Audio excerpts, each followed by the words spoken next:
Welcome to episode 4 of Barrels Banter with Sarah from Sarah Miles Shooting and me, Celine from Wintercombe. In this episode, we will be hearing a banging tale from Sarah. We will be doing a firing line debate where we will be asking, would you taxidermy your dog? In our field notes and anecdotes, we'll be talking about what we've been up to. We'll be shooting it straight and myth busting. Do people bury dead game and not eat it? And then we have a question and a confession. Let's start with your story. My story is another poo story. Love a poo story. So, many years ago, I was out shooting with a friend of mine. We were shooting roebucks at the time. We were stalking across this field and we'd spotted a roebuck. And there was like a falling down tree in this field. So we thought, perfect, that can be our cover. Like a natural hide. Yeah.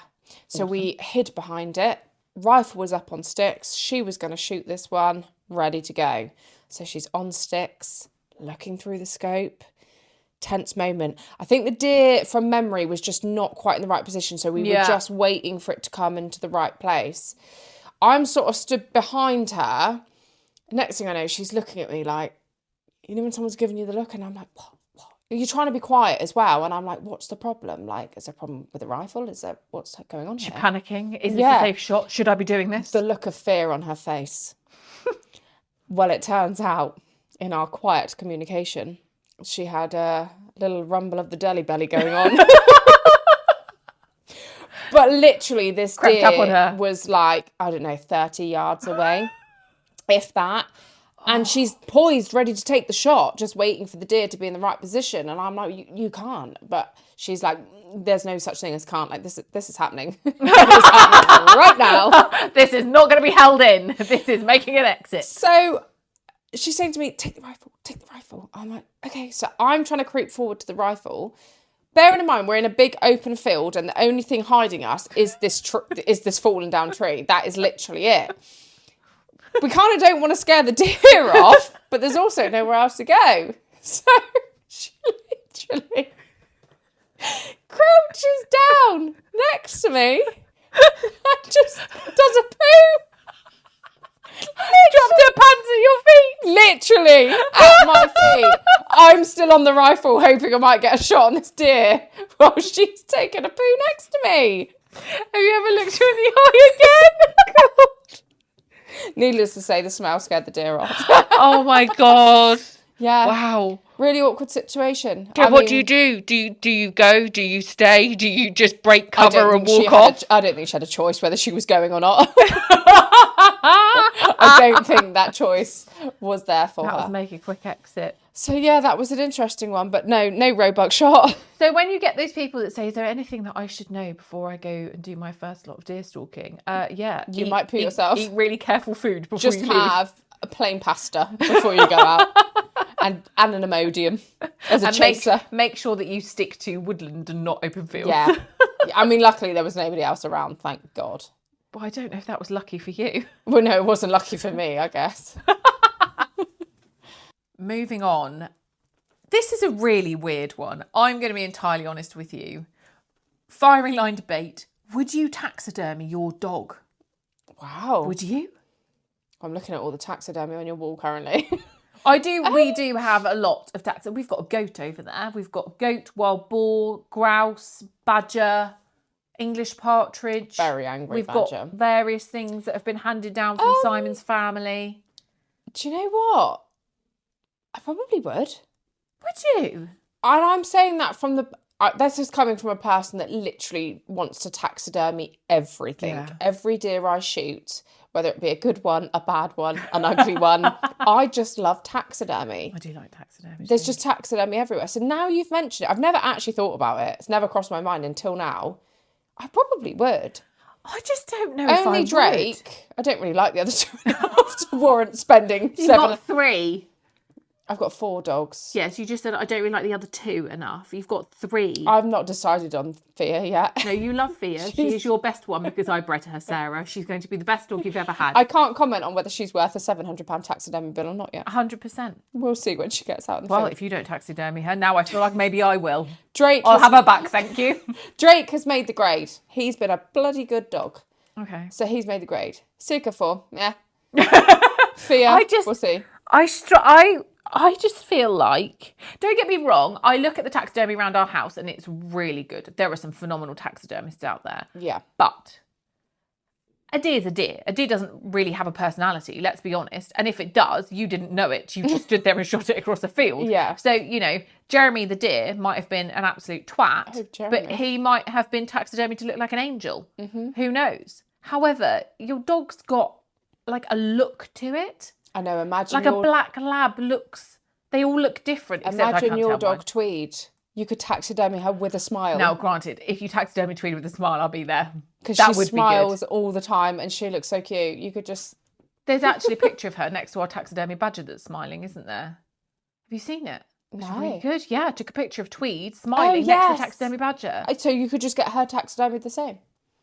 What, like laid would you get down? like that badger looks like, I'm sorry, I've got to say, it looks like it's masturbating. So I really don't want to basically have the dog sat in a curled up masturbating smiling dog. That would be really weird. I just need to put this one out there. Okay, this is really important. My husband bought me that for my 40th birthday because really he thought it was exactly what I would want.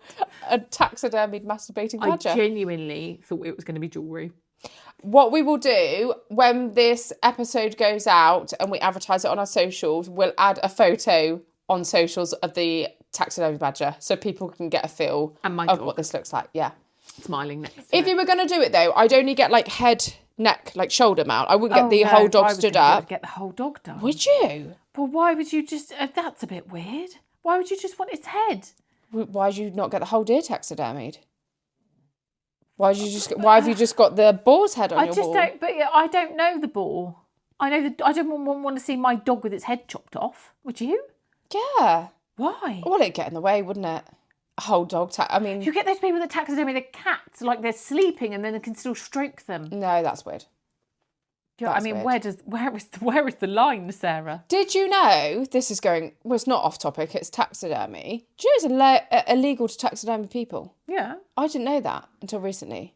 That's why that man that put the people in formaldehyde had to have all sorts of special things, didn't he? But why is it illegal? If it's my body and I want to be taxidermied, it should be my choice what happens to my body. No, I think it's something to do with... Is it not to do with diseases and things like that? Because I'm dead and there's nothing left in me. It's just my outs. It's just my skin. I think I'd rather be embalmed. Oh no, I'd like to be in my house forever just to annoy everyone. Oh no, I'd like to be embalmed and then cremated, but I feel like I want to be embalmed before I'm cremated just to make sure I don't wake up. Because that wouldn't be great if you woke up when everything got a bit warm, would it? That wouldn't be ideal. No. But no, I thought me being taxidermied in my house, everyone can still see me. Morning. I think he was embalmed, somebody in America, and he was like, they had him sitting in a chair and they all went round to go and see him, but he looked really weird. Yes. Because his whole face had gone grey. But no, I think potentially, I mean, if I had all the money in the world to keep spending, then probably yes, I would. However, taxidermy is not cheap, and I seem to keep racking up taxidermy bills lately. So, yeah, I don't think it's for me, if I'm honest with you. We'll see. Would you, listeners, would you taxidermy your dog? Or not necessarily dog, cat. Let's just go pet. Hamster. Husband. Would you taxidermy your pet? And if so, would you have all of your pet or just chop its head off and stick it on the wall like Sarah? Please vote now. Up next is our field notes and anecdotes. What have you got to report for this week, Celine? I've got a story. I have got a story, and I have been given permission to share this story and also to give the person's name. But I do feel a little bit like... You've not told me the story, but it sounds really juicy. I said just say her name, but it sounds like it's really bad. I just don't feel like I should say her name. I feel like I'm going to call her Miss M, because M is the initial of her She'll name. know who she is. This one goes to you. 100% she'll know, and I should imagine quite a few people that we know will know who she is. However... I just feel like maybe in 20 years' time she won't want this out in public. I was out with her and we were picking up literally this week, and we were walking down at the end of the drive. Everyone's gone back, and I just said, I just feel like there could be a duck in that river. And I was driving her back to the beta shoot shed at the end. So I said, well, would you mind just whizzing down with me? This wasn't on our shoot. This was somebody else's shoot. whiz down with me. We'll have a quick look in the river.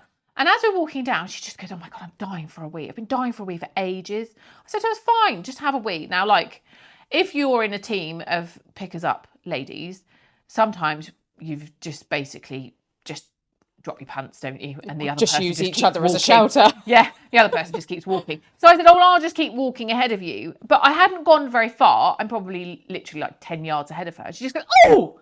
And I was like, you all right? She went, oh!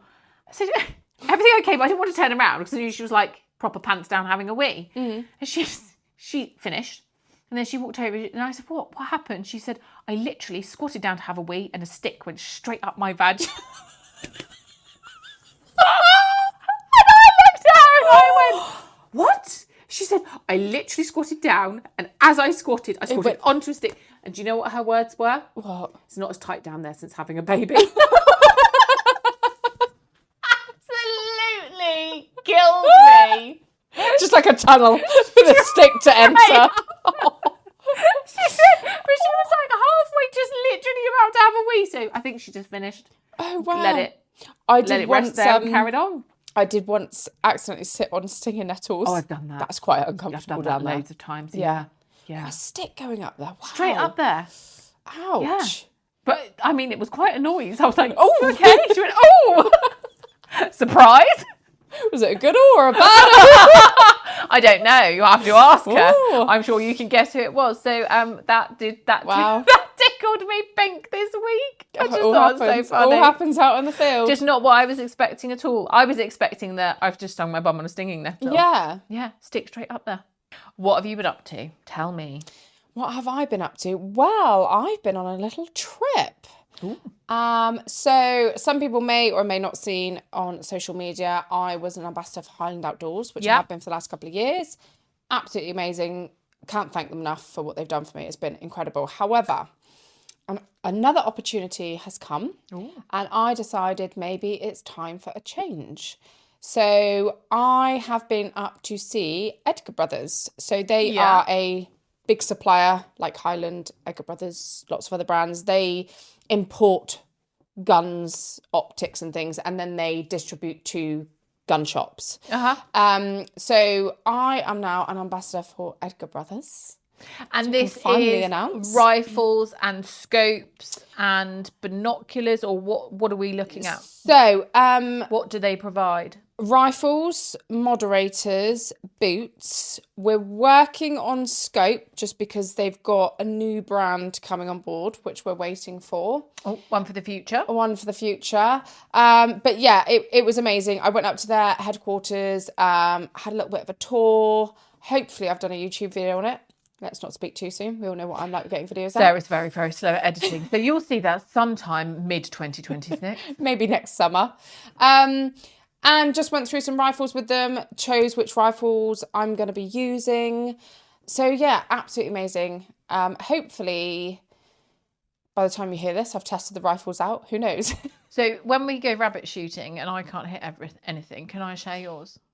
Well, you've got no excuse, actually, because you've got my old rifle. Oh, yeah, that's So true. you have absolutely... See, I had a plan here. But have you tampered with it? No. I had a plan here. Celine comes shooting rabbits with a 1.7, and I personally think it's too noisy. Yeah. I can go for like 5 rabbits, and then she shoots 1, and that's it. Like the valley just... Blink, yeah. blink. So my little plan here was, I no longer require my little tutu. Hey, Celine, how do you feel about having my tutu? So now we can both go shooting with tutus. To be fair, you did have a tutu. Though? Yes, which is just... yeah. It's kooky. It's now being used to stoke the fire. So we can now both go shooting with tutus. Perfect. And we can both be... I was going to say we can both be quiet. That's a lie. The guns can both be quiet whilst we still make loads of noise. Perfect. So yeah, that's what I've been up to. So yeah, absolutely amazing. Can't wait to share it with everyone. This is our Shoot It Straight and Myth Buff... This is our Shoot It Straight and Myth Buff... I can't say it now because you're making me laugh. Okay, don't look at me. I'll look that way. This is our Shoot It Straight and Myth Busting section, and we are going to be talking about, do people on shoots bury the birds after a shoot day rather than sending them to a game dealer or distributing them elsewhere. What are your thoughts? I think this is very interesting.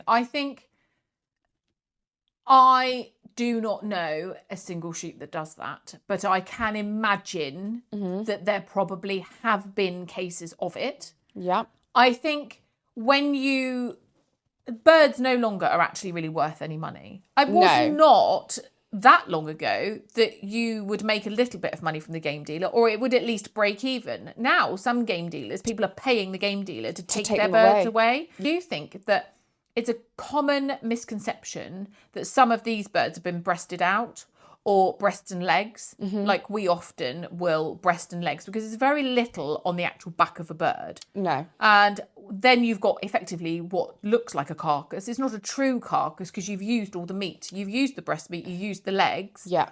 It's no different to a deer. You take off, you're not going to keep the legs, are you? Or no, and the head essentially, or those bits do get discarded. Yes, yeah, exactly. And the skin, etc. So when you've then got those offcuts or those bits, and in this sense, it does look like a bird because effectively it is the carcass of a bird. Often it's still got the head on and it would have the wings. Unless you're plucking it, you would be discarding what looks, for all intents and purposes at distance, just looks like a bird. Yeah. I can see why people could say that looks like somebody is discarding or burying game. I mean, to be fair, you shouldn't bury it at all anyway. No. It should be properly disposed of. And I think also there are times where somebody may have had some spoil.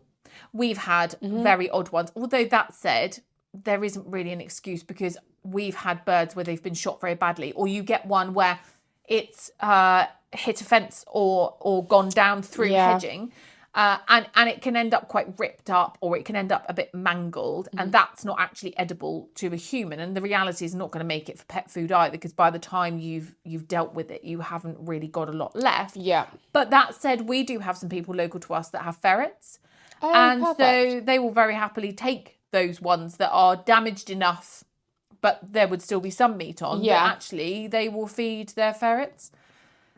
So I think it's probably been seen in some guise by some people, and actually the bulk of it is where it's been breasted or legs and breasts taken off. And people have then made a presumption, they're throwing it all away. But with that comes an almost stereotype that a lot of people, particularly those that are of the anti-persuasion, will look and say, well, you don't even bother doing it anyway. You're just doing it for the sport. You chuck it all in a hole and nobody eats it. But we all know on our shoot, all of ours is distributed to the local people. But every shoot that I know has got a game dealer if they don't have that as an option. Why would you have a game dealer if you're going to chuck it in a hole in the ground? There's so many different options. Like, give it to your neighbours, give it to your friends, local schools, homeless shelter. Like, there is so many different avenues outside of the game, like the game dealers, can't get my words out there. So but you do have to put, I mean, you've done it. You've had to put a little bit of effort in to be able to, you've set up a group, haven't you, with all local people that are interested. You just put a WhatsApp message out there. We're not anti-game dealers by any stretch of the imagination, but it's just worked really well for us. I feel like it's created a network where... I think it's really nice, though. Yeah, we've got a bit of a social network there that also is good PR when you get people that are coming in. And I think from particularly this year, cost of living crisis and all of that, I have had more people that would never have even considered trying game. But they're struggling a little bit, Yeah, and actually, of those people, we don't have a minimum. So if you want to come and pick up one bird, you can come and pick up one bird. I do try and say if you could take a brace, that would help me out because they're strung together. Yeah. But if you want to come and pick up two, you can come and pick up two. But then again, those people will probably take them home, breast them, legs them, and then they go and put that carcass in the bin and someone's going, they never ate that, they just chucked it out. But you've got to discard Actually, you're discarding the portion that's not edible. What do people think happens to chickens? Yeah. We don't cook a whole chicken with its head and that on, do we? It's like there is bits that have to be discarded. But I think that often happens behind closed doors. Yes, I'm sure that there are always a very small percentage that negatively do things with their game that they shouldn't do. but I think the bulk of people would absolutely want to be They using don't want it to everything be they wasted. could. Yeah, 100%. Yeah, why would you want to waste perfectly usable meat? And a lot of shoots now are really on board with feeding it back to the guns, feeding it back to the beaters. It's so easy to make pheasant You've done stew, it for venison stew. when we, before the clocks changed, we used to always stop for lunch, didn't we, and have a Yes. hot meal, and we had sweet and sour pheasant one day, do you remember? Yes, yeah. And we've had stews, we've had all sorts, and all from... Yeah. And we make pheasant jerky here and venison salami Yeah. and different things. And that is broadening each time. But I mean, I've been to some shoots where they've made some fantastic things. I went to one and they made, it was like a chorizo and pheasant fried together. Yeah. But with a honey and paprika glaze. Oh my gosh. Oh, You just took a wow. cocktail stick, poked a bit of chorizo, poked a bit of the pheasant. Mm-hmm. Wow. It was actually 11s. We were all full up by lunchtime. Oh, Because no one could stunning. stop eating it. Yeah, 'cause it was so That was good. absolutely lovely. I've actually got the recipe for that. I have to try that one day. Confessions and questions. This week, the question is from somebody that said that they used to have a dog who used to whine, and they now have a new puppy, and they want to know what to do to prevent the puppy from whining when it's picking up or on peg, so that they don't have the same issue they had with their older dog. Do you have any advice? I think it's hard one, whining, because it can actually be in the breeding. Yes. So I guess until the dog grows up a little bit more, you might not know. But I think you just have to start slow.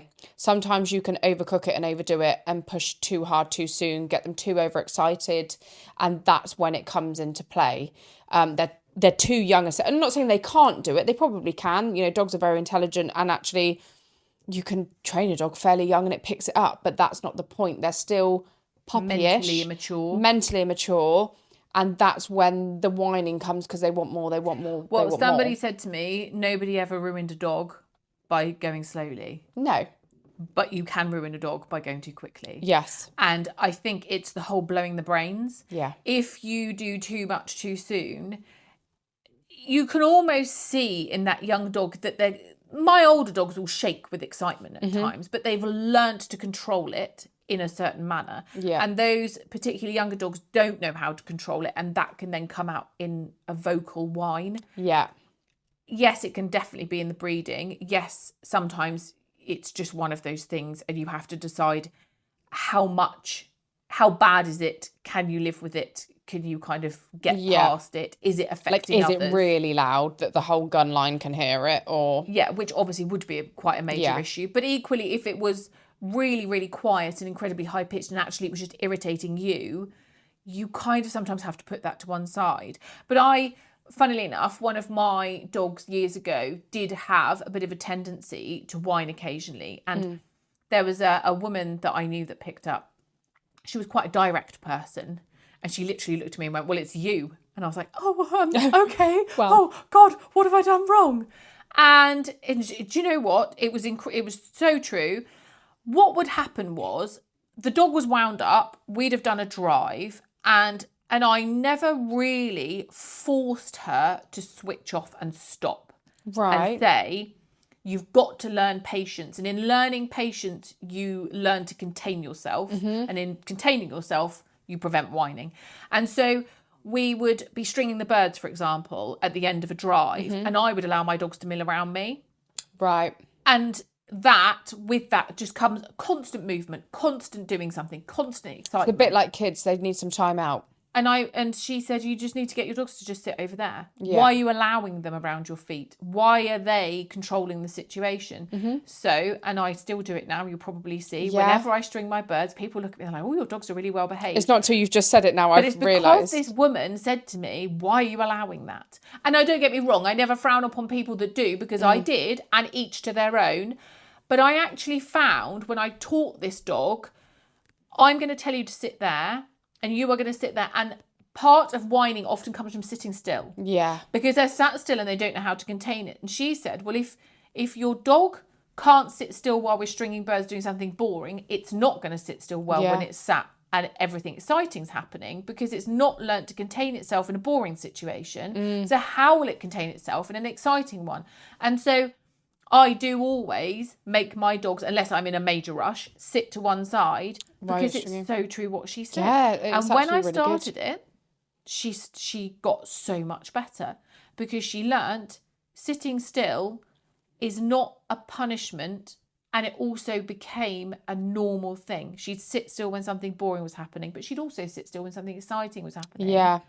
And she just learnt to condition herself that actually sitting still is not that you have to be boiling over every time. Yeah. You don't have to be almost like falling into a whine.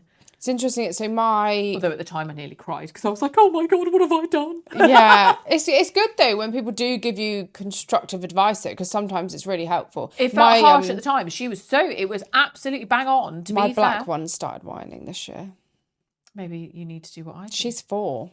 She didn't do it last year. She started doing it this year. Is that because you think, have you done a few less days this year, and so when she goes out she's sort of quite het up from the last time? Could it be that? Do you know what? I don't know, because what was last year her first season out? I fancied last year was her first season out. So now she's sort of really in the game. She comes out with me every time. Yeah, so now she's like, I know what I'm doing, thanks. Don't need yeah, you. and this is where I don't want to sit. She has to lift her bum up. She doesn't run in, but she just doesn't want to be sat, and the whining has started. But then maybe what this person said to me is something that you could then start doing and just say, actually, while we're eating lunch, you're just going to have to sit there. Yeah. While we're doing this, you're just going to have to sit there. So that the conditioning of sitting still is not boiling over is just something that just happens. Yeah. And then when she's doing it and it's an exciting place, she's not feeling like she's been tethered. It's just another place. It's incredibly annoying. I mean, I don't think she does it that loudly. You've probably I've never heard it. But my God, does it grind my gears? Yes, but really... I think I know that you are like me, and I'm one of those that any noise, I just want to punch someone in the face. Yeah. I'm just like, oh my God, who's this? And as soon as I know it's not mine, I'm fine. Yeah. It's not just dogs. Like, that sounds really harsh, doesn't it? But I think me and you are the same in that noises just bother us. A dripping tap or someone eating too loudly. Oh, I can't cope with that. We're really bad with stuff. So I think when the dogs whine, it's just another noise that just tips us over the edge. I think there's certain noises that that great people eating. Oh my God. Actually just... I mean, I will leave the room if you eat too loudly. My poor husband, poppadoms. I mean, don't get me started. Literally, he just looks at me now and he's like, am I eating it wrongly? I'm like, yeah, you are. I just can't. Just to close your lips around it and then delicately bite. Or just break it off in your hand and put the whole thing in. Yeah. Just don't close your teeth. So please, don't bring whiny dogs near us. If anyone comes near me, don't eat poppadoms. Don't have a whiny dog. And don't breathe too loudly. Oh no, don't do that either. Oh God, no. I have a story from somebody. He is called Andy, and he says, my story is from when I led the beating team on a great little syndicate shoot. There were too many laugh out loud moments, but this one will stay with me always. A late November Saturday, middle of the day, just before lunch, it had been raining non-stop, so everyone was wet through. Bamboo is so thick there, it was like a scene from a 1980s war film. We had put one fella and 2 dogs into the pen, and myself and a few others had to get through the jungle to a gate to let the man in the pen out. As a courageous leader, I forged ahead on the narrow little path around the pen. 15 yards behind me was Mark, dressed in soaking wet kit. I spooked a roe deer that promptly took off from me, but straight into Mark. One full headbutt to the belly. Oh my God, I love it when people say belly. And Mark folded, fell backwards and landed with one bum cheek either side of the electric fence, low down around the pop holes to the pen. Oh my gosh. The zap he got and the fact he couldn't get up resulted in a numb bum for 2 days and a limp for the rest of the day. Oh my God. Laughed until we couldn't get our breath. He asked us not to tell anyone at lunch, but news like that must be shared for health and safety reasons. And radios are instant, so everyone knew anyway. I can imagine. As if he was going to get away with nobody hearing about that. I can imagine that. Imagine feeling if you're a man and do you think it would have gone straight up and the dangly bits would have been touching too? I like how you say a man. I think that would be quite painful for us as well. Yeah, but they've got bits that hang down, haven't they?